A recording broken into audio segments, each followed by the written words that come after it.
Okay. Now there's debt. There's two kinds of debt. There's bad debt and there's good debt. What's the difference? Well, credit cards would be a good example, an excellent example of bad debt, because you're probably buying stuff. You're buying consumables. You're on that's that income side as opposed to that wealth building side. Student loan is good debt. Student loan is, if you're doing it right and you're not on the 10-year plan with dad and mom, that the student loan is investing in an asset, education, that will have an economic life of 30 or 40 years. Home equity line of credit. Most of us, we use our home equity line of credit for stupid stuff like buying vacations and paying for weddings. Good debt would be to go out and borrow money to buy a business. Home mortgage, bad debt, because you're buying an asset. Now, don't misunderstand. I'm not suggesting you shouldn't own your own home. You should. I do. I have for a long time, and I think you should. But it's important to understand that the mortgage you buy for your home is for your living expense. It's not for an investment purpose. Make sense? Okay. Whereas you go out and get a mortgage on a cash flow property, that cash flow property is going to pay the mortgage and something. How did David slay Goliath?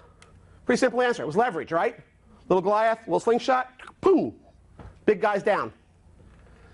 There's different kinds of leverage. Financial.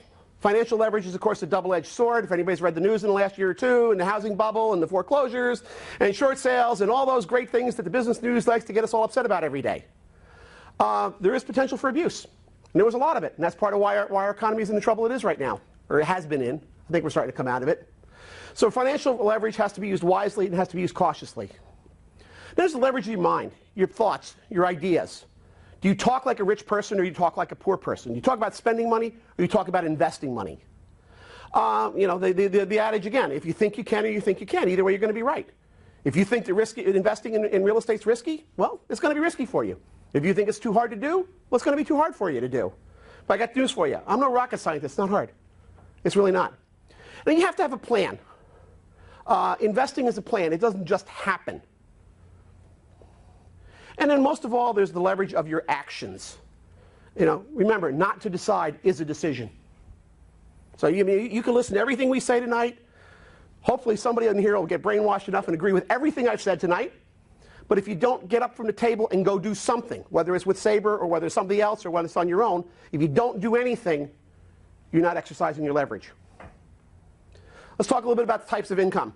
50% money, taxes, is your JOB, job. Most of us still have those. 20% money comes from intellectual property, stocks and bonds, think capital gains. 0% money comes from real estate. Think 1031 like-kind exchange. I'll talk a little bit more in a minute about that. Now, it's important to remember when we talk about retirement, and you know, real estate is a retirement type vehicle. Real estate's not in a vehicle for you to be able to pay for your vacation next year. We all retire on 20% money and 0% money, not 50% money. What I like to call the 401k fantasy. We talks about 401k, tax-free, yeah, we've all heard all those, you know, there's thousands of ads on the TV every day. But remember, 401 money is taxed at your nominal income rate as earned income when you withdraw it.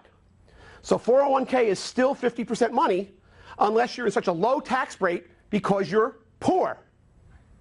I don't intend to retire poor. I hope nobody else does here either. So the question we have tonight is, what's your plan for retirement and financial freedom? And we're going to suggest that commercial real estate is a part of that pathway. So if you want to earn more money and increase your wealth, you need to serve more people. Henry Ford became one of the richest men of America. You know, the Model T production line took the average price of a car from $2,500 down to $600, sold millions of them, paid Detroit workers twice the going rate. He became, at that point, probably the richest guy in America. He served more people, and he served more people at lower cost. And our theory here is that multi-tenant commercial property is your vehicle to serving more people. Dr. Dolph DeRoos, one of the world's great real estate experts, residential, commercial expert, says that simply there's no better long-term pathway to wealth in the United States of America. Now, why is that? Well, our federal government and most of our state tax laws are designed to encourage us to invest in commercial real estate. Interest is tax deductible in the current period. That's a 30 or 40% discount on your cost of financing. Phantom cash flow is created through depreciation. That's an add back. And of course, there's potential for greater leverage in commercial real estate. You can go to your bank and borrow money. You know, today, okay, the loan-to-value rates are down a little bit now. You go out and buy a good cash flow property today, maybe they'll lend you 60 or 65%. 2 or 3 years ago, they might lend you 75 or 80. But they're lending far above, and for a decent property, they're lending far above 50%. So my question is, what bank's going to lend you money to go out and buy stocks or bonds or a mutual fund? Yeah, you can do margins, and how many people have jumped out of windows because of margin calls? And it's very important to understand, too, that the larger the property, the more significant the cash flow, the more the lender looks at the property to repay the loan, and the less they look at you or me or our individual credit. Now, that's not me saying that you might not get your first loan if you're a deadbeat and you just filed bankruptcy, but they look much more at the property than they do at you as an individual. It's passive income, taxed at the least rates, and of course there are capital gains taxes which can be deferred for many years, often forever, allowing the astute investor to reinvest with the government's money, what would have been the government's money. In our country, we know tax evasion is clearly illegal. Our friend and our old neighbor, Leona Helmsley, spent a few years up in Danbury as the guest of the feds, as one example. Tax avoidance in our country, though, is fully encouraged. Think 1031 like-kind exchange. Very simply, you sell an old property, you buy a new property. You follow a couple rules. The cost basis from the old property goes to the new property. You have 45 days from the close of your old property to nominate up to 3 properties. And you have to close on 1 or more of those 3 properties with 180 days from the original sale. So theoretically, you can move your tax basis along. I've got 1 cost basis now that's gone through 4 properties.